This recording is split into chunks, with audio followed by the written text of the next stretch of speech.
Buđenje i promene su zasigurne u narednom periodu. A sad da vidimo i kakve. Šta nam to poručuju više kosmičke sile sa ovim mladim mesecom u Strelcu?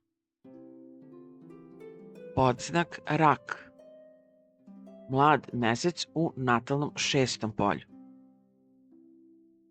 Fokus na održavanju dobrog zdravlja, kao i organizaciji svakodnevnih poslovnih i privatnih obaveza i odnos sa svima onima sa kojima na neki način treba da sarađujemo, kako poslovno ili pak traženje usluga, na primjer, od majstora ili nekog stručnjaka, to jest svih onih koji mogu da nam olakšaju našu svakodnevnicu.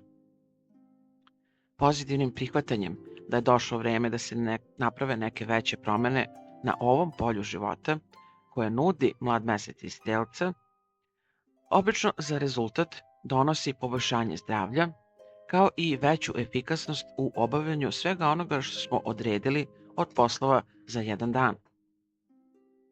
Takođe, menja se i sama energija između nas i osobe koja nudi svoje usluge u želji da nam pomogne.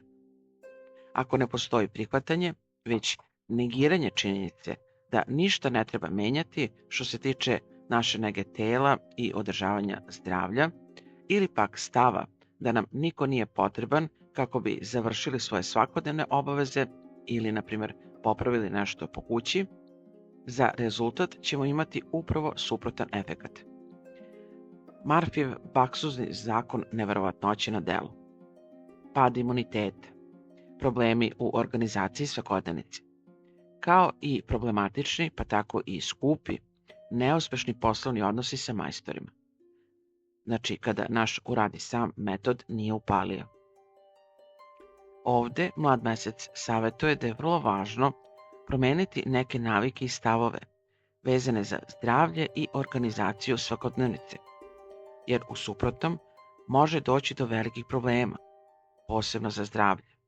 To jest da promenimo rutinu i loše navike i šablone ponašanja.